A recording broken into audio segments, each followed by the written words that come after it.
dibadbax ballaaran oo looga soo horjeeda agaasimaha isbitaalka County Hospital oo ku yaala agagaarka kala goyska Gamia Road ayaa ka dhacay afaafka hore ee isbitaalkaasi kaasi oo isugu soo baxeen dadweyne careysan kuwaasi oo ku hadaaqayay hadalla ka dhanaa milkiilaha isbitaalkaasi banaanbaxayaasha ayaa hakiyay isku socodka gaadiidka dadweynaha wadada hormarta isbitaalka oo ah tan ugu mashquulka badan gudaha magaalada Tangaarisa marka laga tago wadada dheer ee Kismaayo Road waxayna sheegeen in talaabo adag ay ka qaadi doonaan milkiilaha isbitaalka County Mudane Cabdi Macalin hadii uusan ka harin faragelin ay sheegeen inuu ku hayo maamulka isbitaalka Al Jazeera oo ku yaala wadada Kismaayo Road gaar ahaan ka soo horjeedka isbitaalka qaybta shanaad ee magaalada Tangaarisa. الرحيم الحمد لله رب العالمين والصلاة والسلام على أشرف الأنبياء والمرسلين. halkan waxaan iskugu imaanay arrimo dhaceen ayaan iskugu imaanay meeshan oo mar laba marka Cabdi Macalin Maxamed waxaan leenahay arrimaha aad ku dhaqanayso oo foosha xun oo walaalaha aad ninka walaalka aad ka daba shaqeynayso aad mar dawlad aad ku dilayso mar aad ku sameynayso arrimahan foosha xun waxaan leenahay nin walba county iska leeyahay meesha Wajir County maaha ninkan Wajir County muu kuugu imaanin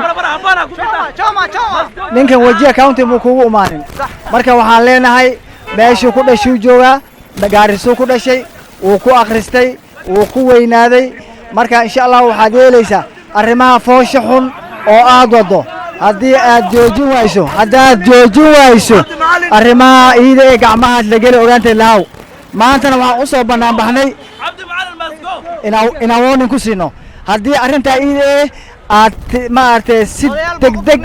odayaal baan ku dirnay wax walbaan sameynay haddii arrinta aad ka hari wayso waxaad ogaanaysaa isbitaalkana waan xiraynaa arrintana waxay tagaa arrin bulsho Al Jazeera inaad banaanka ka marto fadlan ayaan rabnaa Allah ta'ala wa barakaatu maanta waxaan u soo baxnay meesha isugu imaanay arrin nin oo maaragtay shakhsi uu nagu hayo anag ninka la dhaho Cabdi Macalin Maxamed la dhaho from Wajir County Gaariso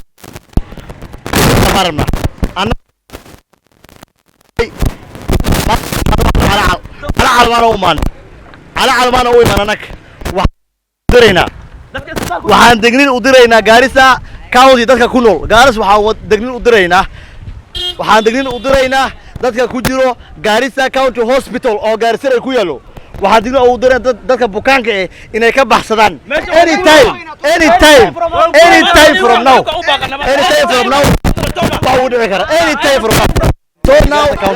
waxaan leenahay dadka bukaanka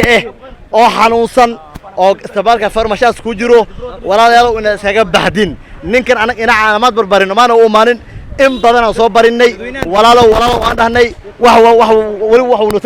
qaban lahayd una dhaaf lahayd marka waxaan rabnaa maanta ninka asaga ina meel iska saarno waa ma saar laheene waxa ka cabsano waa ninka horta waan bartay he is from Garissa he is from Wajir County he is a visitor to Garissa waxaan rabnaa annaga ninka inaan waan soo dhawaysanay nin walaal diinta waxay sheegaysaa qofka martida inuu 3 bari oo marti ku ahaado marti socod xum 3 bari inuu marti ku ahaado ayaa la rabaa marka ninka waan soo dhawaysanay su'aasha isweydiinay nin marti oo 3 bari soo dhawaysatay hadduu guriga maamulo maxaa dareemi kartiin marka annaga Cabdi Macalin Maxamed from Wajir County oo Gaarisa ku leh pharmacy farmasho ku leh cidiisna waan ka seenay ma degan tahay waxaan u dirnaa walaalow wixii maja ku jiro oo farmashaha ku jiro ha iskaga carab assalaamu alaykum wa rahmatullahi wa barakaatuh waxaan degnin u dirnaa Cabdi Macalin Maxamed oo Gaarisa County Hospital iskale amaana degno oo Wajir ka imaade waxaan u sheegnaa oo farina isbitaalka waan ku weyn dadkana degnin ma u dirnaa dadka isbitaal ku jiraan waxaan leenahay dadka isbitaal ku jiraan inay ka baxaan anytime from now inay ka baxaan isbitaalka waan ku isbitaalkan gurigiisna waan ka seenaa gurigiisna waan aqaana wixii ka dhaco asoo u tasha uu kaari waay wuxuu dhaco soo ka dhasha